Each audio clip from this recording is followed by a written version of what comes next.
Sincerely, you're all welcome to this talk show, Vivid View. Glory to God. Vivid View, say and do it. And he leads corner. If you don't learn from the past, you will repeat it. Say something, somebody. Good day, my name is Mos Mark David. I believe that life is a phase, and one should always understand that stupidity, they say, is doing a particular thing the same way and expecting a different result.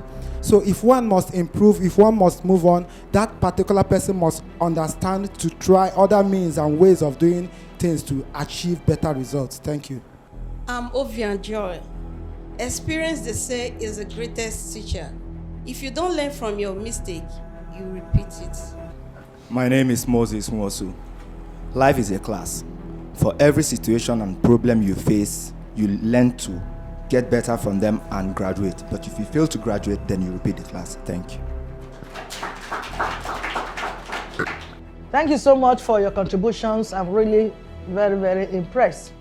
You know, as a head of a family, as father or a husband, head of a private sector or public sector, even government parastatals, or even a head of states, if you continue to do what you have been doing before and have not been yielding good result, then you're already a failure. You will not learn from it. But when you change, you know, change they say is constant. The only thing that is constant, then you will be able to lead your people aright. Even as students, if you wait till 2 weeks for your exam before you start reading, your performance may not be as good as it would have been if you are reading every day. Read and get yourself prepared. Even learn further than when maybe what you have taught. Maybe your syllabus is before you. Do that, and then you find out that you're going to do better. Because if you continue to do one thing over and over again, you're going round and round. And anybody that goes round and round can never move forward. Vivid View. Say and do it.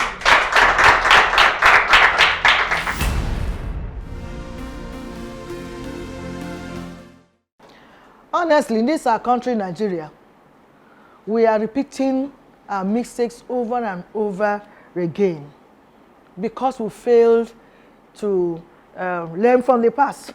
And this is very, very worrisome and too sad at the same time. Having said this very quickly, brain drain in education sector and ripple effect is the topic for today's discussion. Please don't go away as we take a short break. And when we come back, the guest will be introduced. Vivid View, say and do it. Welcome back. In case you're just joining us, the topic again is brain drain in the education sector and ripple effect. And with me in the studio today is a well-known face. He is a senior lecturer in Nigeria Institute of Journalism, that's NIJ. Let's make welcome Mr. Ojo Akinlolu. Vivid View, say and do it. So before discussion proper, please follow us on social media handle as displayed on the screen. Mr. Akin, you're welcome again. Thank you so much. Nice having you again. Welcome. Please briefly give us introduction, definition, and perspective Now, if of we're this talking topic. about brain drain is not limited to the educational sector. If you're talking about brain drain, we are talking about losing your professionals, your people that are well equipped, to other areas. No, we just want to specific. That's why. I just want to at least let's bring it to overview. If you really want to look at it, we see that even in the course of the year, we had a lot of doctors, traveling abroad, nurses traveling abroad, and things like that. So, if you are talking about brain drain, it's not limited to the educational. Now, let's come back to the educational sector. We see, if you go to the embassy today, you see a lot of Nigerians, wanting to travel abroad. What caused this? This is part of brain drain, because these are part of the people that ought to be utilized. Their brain ought to be utilized here in the country. If you go to the embassy today, like I said, before you can even get a passport now, they'll give you like 3 or 4 months just to tell you how people are moving out of the country. So we are losing a lot of people, both professionals, artisans, that could be best, that their brains could be best used in Nigeria to other countries, especially those advanced countries that have better conducive environment, so to say. I think in due course of the program, as we're going to talk about the causes of the brain drain. But if you are looking at brain drain, it's not limited to the educational sector. I know some people that traveled abroad because they know how to do one particular thing or the other. I'm not talking about education. I'm talking about maybe you know how to weave, you know how to sew, you know how to do one thing or the other. Yeah. And these people are best used even outside the country. So that is, in a nutshell, brain drain has to do with losing your professionals, to other countries. Thank you so much. A situation where our children or expertise is supposed to work here in Nigeria to develop our country, they are now escaping, according to what somebody said, they are not migrating, they are now escaping to other countries to develop those countries as well, instead of using what we have here. It's really too sad, like I said in my introduction. Now, what are the predominant causes of this brain drain? Yeah, we have so many things that can cause, or that is causing brain drain in Nigeria. For example, we see that we have a lot of insecurity in Nigeria. If you go, if people are being kidnapped, today you hear of kidnapping, tomorrow from one, even, it's not limited to the northern part now, it's limited. And people want where that is secure, that is one.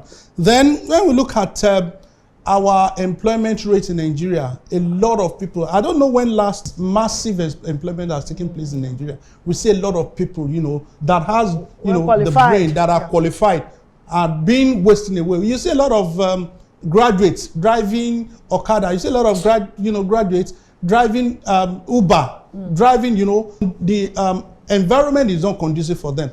And even if you are the one, definitely you want to look for a better place. If you have the, even me, as I'm talking, if I have the opportunity to travel out of the country, definitely I'm going to do. Why? Because everybody is looking for a way to better his lot. And so if you're talking about one of the causes of brain drain is employment. Then we have political crisis, we have religious crisis, we have unconducive working environment.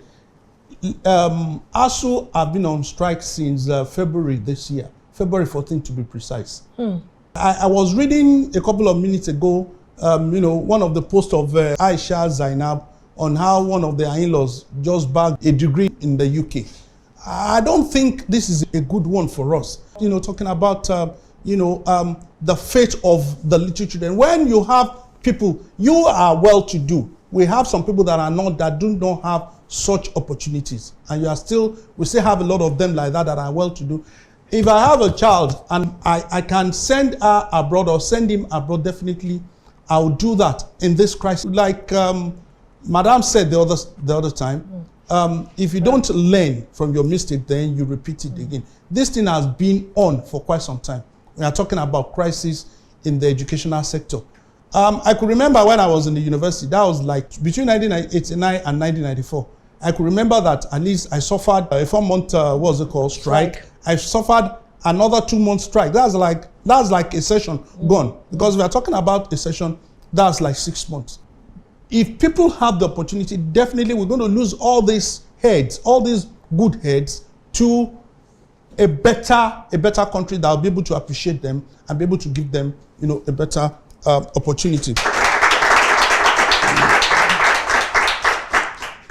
We'll take a break now. Vivid View. Say and do it.